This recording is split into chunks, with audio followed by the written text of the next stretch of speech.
Bonjour et bienvenue à toi dans cette nouvelle vidéo de WIZ. Dans cette vidéo un peu particulière, nous allons parler ensemble du rapport de stage. Alors, si tu es au collège et en particulier en troisième, tu as certainement fait ou tu vas faire un stage d'observation en entreprise.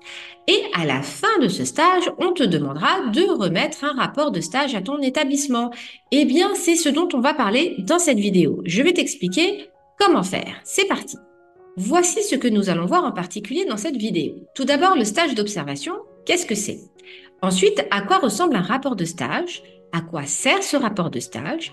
Que faut-il mettre dans ce rapport de stage? Quel en est le contenu? Et comment structurer le rapport de stage? Quel plan adopter? Et enfin, je terminerai cette vidéo avec quelques conseils.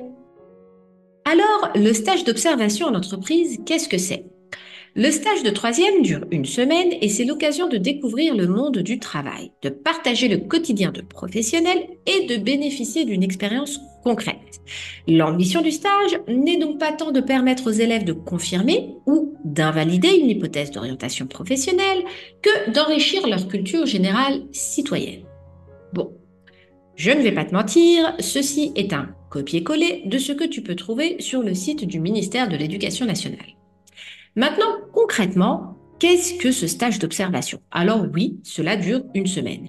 Mais ton but, c'est quoi concrètement? Eh bien, c'est de te rendre sur le lieu de ton stage, d'observer les salariés dans leur quotidien, ce qu'ils font au quotidien du matin au soir, de poser autant de questions qu'il te plaît et de chercher à comprendre.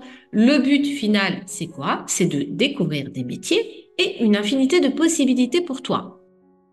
Là encore, je ne vais pas te mentir, tu ne vas pas découvrir toutes les possibilités de métier, mais simplement voir dans le secteur de l'entreprise dans laquelle tu as choisi de faire ton stage, les métiers potentiels, les métiers qui existent, ceux qui te plaisent, mais aussi ceux qui ne te plaisent pas. Parce que là aussi, dire qu'on n'aime pas ce métier ou que ce n'est pas du tout fait pour nous, c'est aussi une manière d'avancer. Tu peux avancer par élimination si tu n'as pas du tout de visibilité.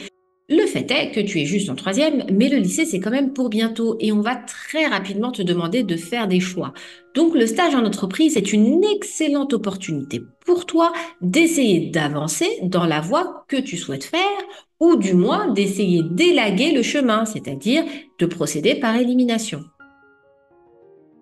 Alors, à quoi ressemble le rapport de stage? Le rapport de stage, c'est une sorte de cahier qui contient plusieurs pages. Je n'ai pas forcément de longueur à te conseiller. Généralement, c'est d'une dizaine, quinzaine, vingtaine de pages, parfois plus. Moins, ce serait quand même un petit peu trop court. Et beaucoup plus, ce serait quand même beaucoup trop long pour tes évaluateurs. Donc, une quinzaine, une vingtaine de pages, c'est une bonne longueur. Tu l'écris sur ordinateur, tu l'imprimes et tu remets ce rapport à ton professeur principal à une date précise. Attention, les dates te sont données en tout début d'année de troisième et elles te sont rappelées certainement en cours d'année, mais les dates te sont données. Ne loupe pas le coche. Je ne te conseille pas de faire le rapport de stage à l'écrit au stylo, ce n'est pas professionnel. Le but justement est vraiment que tu fasses une immersion totale dans le monde professionnel et il n'est jamais arrivé, ou alors très rarement, d'écrire des rapports à la main. Il faut les taper et les faire imprimer. Tu peux même aller voir un imprimeur qui te mettra des sortes de boudins, des anneaux sur le côté, qui en font une très belle reliure et ça fait très propre. À quoi sert le rapport de stage? Eh bien, il faut se mettre dans la peau de tes évaluateurs, ton professeur principal et les autres professeurs de ton établissement. Ils ne peuvent pas aller dans tous les stages de tous les élèves du collège. Donc le rapport de stage permettra de partager ton expérience avec eux. Il s'agit aussi pour toi de réfléchir à cette expérience, car tu vas la vivre. Mais une fois que c'est passé, il te faudra vraiment réfléchir sur ce que tu en as appris, ce que tu en tires, ce que tu as vécu, comment tu évalues ce stage. Donc l'idée est vraiment de se poser les questions, d'explorer aussi de nouvelles compétences, parce que le fait de rédiger un rapport professionnel, ce sont des compétences professionnelles de rédaction et d'analyse dont tu auras besoin au quotidien dans le monde professionnel, quel que soit le métier que tu seras amené à faire. Que ce soit un métier manuel ou non, tu auras besoin de compétences d'analyse et de rédaction. Et ensuite, ça te permettra aussi de commencer à réfléchir à ton orientation professionnelle. Comme je te le disais précédemment, il est important de commencer dès maintenant car ça va arriver très vite. Bon, loin de moi l'idée de te stresser, maintenant il s'agit quand même de savoir quoi mettre dans notre rapport. Je te fais une proposition ici, bien sûr cela ne t'engage en rien, tu peux toujours faire preuve d'énormément de liberté, d'ajouter des parties, d'en noter ou de les modifier. Voici celle que je te conseille de mettre. Il s'agit de mettre d'abord une introduction, ensuite le sujet de ton stage, la carte d'identité de l'entreprise où tu as fait ton stage, les métiers que tu as découverts et potentiellement un métier que tu as choisi de mettre à la loupe, ton journal de bord, tes réalisations, ton retour d'expérience, ce que tu en tires et ta conclusion, et bien sûr un sommaire, des illustrations, des annexes.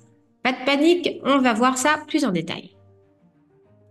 L'introduction. L'introduction, il s'agit en quelques lignes de reprendre la raison pour laquelle tu as fait un stage en entreprise. Par exemple, dans le cadre de mon année de troisième au Collège Pasteur, j'ai été amenée à réaliser un stage d'observation en entreprise du 10 au 15 décembre de l'année 2023, par exemple. Ce document constitue le rapport de ce stage que j'ai réalisé au sein de l'entreprise WIZ, Centre de langue et de soutien scolaire. Bon, petite autopromotion, WIZ, c'est mon centre, mais tu l'auras compris, tu mettras le nom de ton entreprise. Voici un exemple d'introduction. Pas obligé de la faire super longue, quelques lignes suffisent. Une fois que tu as fait ton introduction, tu peux passer au sujet de ton stage dans une autre partie. Il faut expliquer quel a été le sujet de ton stage et cela dépend directement de l'entreprise dans laquelle tu as choisi de faire ton stage. Si tu l'as fait dans un hôtel, eh bien peut-être que ce sera le sujet du tourisme. Si tu l'as fait dans une entreprise de marketing digital, peut-être que ton sujet ce sera le marketing digital. Donc il faut vraiment que tu adaptes ton sujet au lieu de ton stage. Ensuite, juste après, je te conseille de mettre la carte d'identité de l'entreprise. Il s'agit de la décrire, de donner son nom, son adresse, ce qu'elle fait, le nombre de personnes qui y travaillent, l'histoire de l'entreprise, peut-être qu'elle est super intéressante. En fait, il s'agit de donner toute information intéressante qui fait que cette entreprise est en activité, qui fait aussi que tu as choisi cette entreprise et qui fait que le rapport de ton stage a de l'intérêt, du contenu, de la consistance. C'est directement lié aussi à l'entreprise dans laquelle tu as fait ton stage. Ensuite, je te conseille de faire une partie dédiée au métier que tu as découvert. Idéalement, dresse une liste de tous les métiers que tu as découverts au sein de l'entreprise, explique en quoi ces métiers consistent, quel est leur rôle, combien de personnes réalisent ce métier au sein de l'entreprise. L'idée est vraiment de décrire en détail. Alors, moi j'utilise le mot métier, mais c'est vrai que dans le milieu professionnel, on pourra aussi parler de fiches de poste. Dans une entreprise, il y a plusieurs fiches de poste, mais une fiche de poste, ce n'est pas une personne.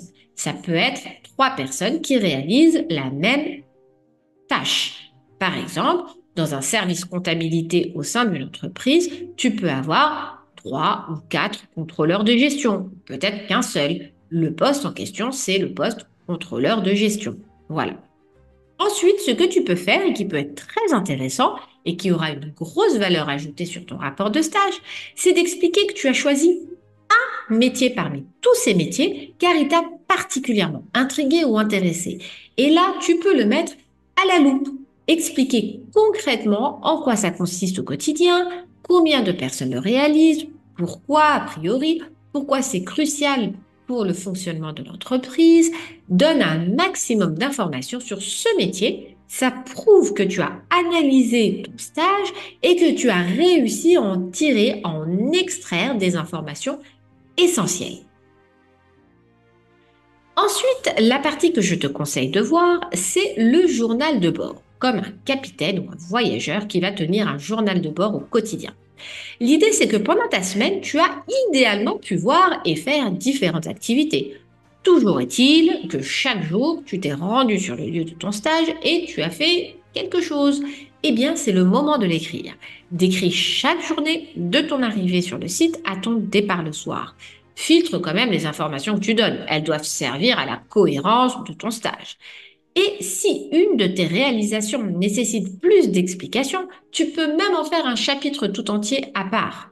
Par exemple, si tu as élaboré une stratégie de test d'une application avec l'équipe, tu peux dire voilà comment on a procédé et en faire toute une partie, soit à part au sein même du rapport, soit en annexe à la toute fin de ton document. Je prends un autre exemple. Si tu as fait ton stage dans un hôtel, tu peux expliquer, tel jour j'étais au service conciergerie, tel jour au service réception, tel jour au service ménage et chambre, restauration, etc. et expliquer concrètement ce que tu as fait. Ensuite, il faut une partie retour d'expérience. Le retour d'expérience s'appelle aussi REX. C'est un mot qui est très utilisé dans le domaine professionnel. Et l'idée, c'est de dire ce que tu tires de ce stage. Idéalement, tu as tout apprécié, c'était le meilleur stage de la Terre, mais encore faut-il expliquer pourquoi. Est-ce que c'était la variété des tâches? Est-ce que c'était la gentillesse de ton maître de stage? Est-ce que c'était les repas à la cantine? Est-ce que c'était les horaires?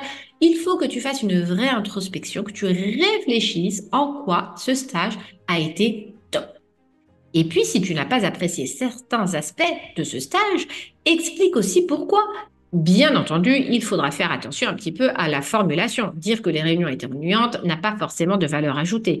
Bon, soyons quand même francs, il n'est pas forcément opportun de dire que tu t'ennuyais en réunion. C'est un exemple parmi tant d'autres. Mais si c'était vraiment le cas, peut-être que tu peux le dire. Peut-être que tu peux exprimer que le fait que les réunions systématiques étaient imposées à tous les salariés représentait pour toi une faible valeur ajoutée et que tu aurais eu plus de valeur ajoutée à travailler à ton poste.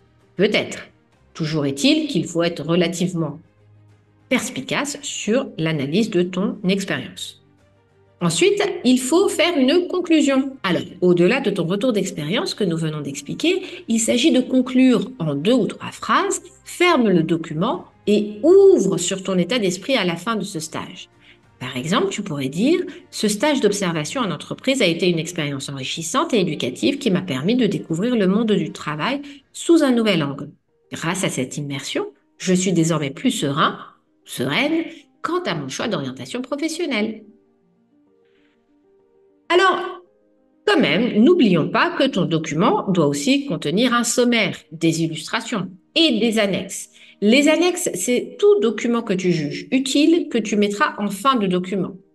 Par exemple, l'organigramme de l'entreprise. Peut-être que tu ne l'as pas mis dans la carte d'identité et tu le mets à la fin du document.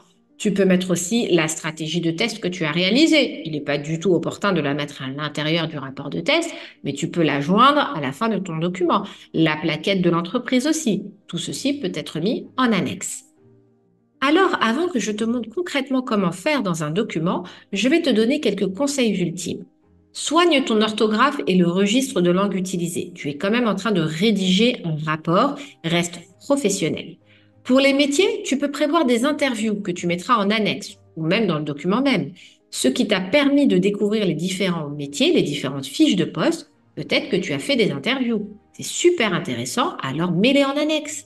Sois clair et précis. Claire et précise dans tes phrases. Inutile d'essayer d'en mettre plein la vue à chaque fois. Chaque partie a un but. Ne néglige pas les annexes, une fois encore, cela permet d'ajouter plein d'informations, mais qui n'entrent pas forcément dans les chapitres du rapport de stage. Et enfin, quelque chose qui est fortement apprécié, envoie ton rapport de stage à ton maître de stage. Cela lui permettra aussi d'avoir un regard extérieur sur son activité au quotidien. Comme tu peux le voir, on a basculé sur un document. Que tu utilises Word ou Google Doc, c'est pareil, ou tout autre d'ailleurs outil de traitement de texte. L'idée, c'est que tu fais un nouveau document. Tu as donc une page blanche. La première page sera dédiée à ta page de garde. Il y a pas mal d'outils pour cela.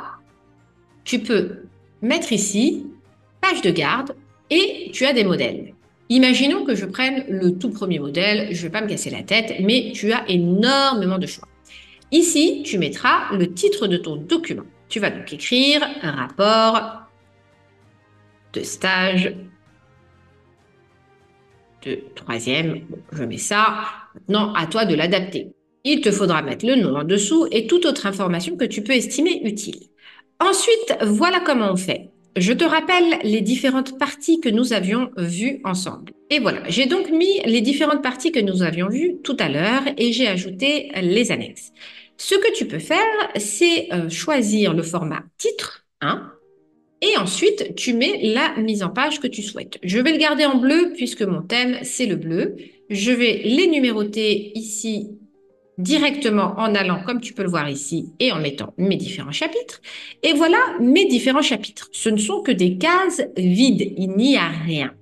Ici, tu mettras ton texte. Donc, tu peux dire, comme je te l'ai dit, dans le cadre de mon stage, dans le cadre de mon année de troisième au collège. Pasteur, j'ai été abonné, etc., etc. Et ensuite, tu mettras toutes les informations que je t'ai dites tout à l'heure. Très important, voici ce qui a été fait. Maintenant, je vais te montrer une petite astuce pour insérer le sommaire.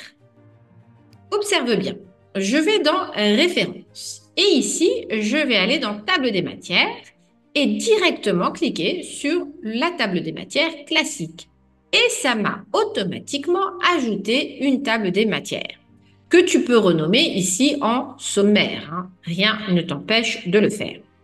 Tu constates qu'il a mis des numéros par défaut. Et pour le moment, tout est à la page numéro 1. Pourquoi? Car cela dépend directement du contenu de ton rapport de stage. Je te propose un exemple. Imaginons que je mette tout un texte ici, dans mon sujet de stage. Je vais dire pas mal de choses, mais tu verras que du vent.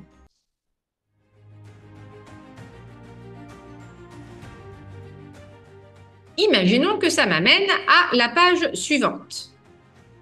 Voilà, j'ai donc mon sujet du stage à la page 1 et tout le reste à partir du chapitre 3 à la page 2. Eh bien, observe ce qui va se passer lorsque je vais cliquer droit au plein milieu de mon sommaire et je vais mettre à jour les champs. Et je dis OK, tu constates qu'il a mis à jour mes numéros de page automatiquement.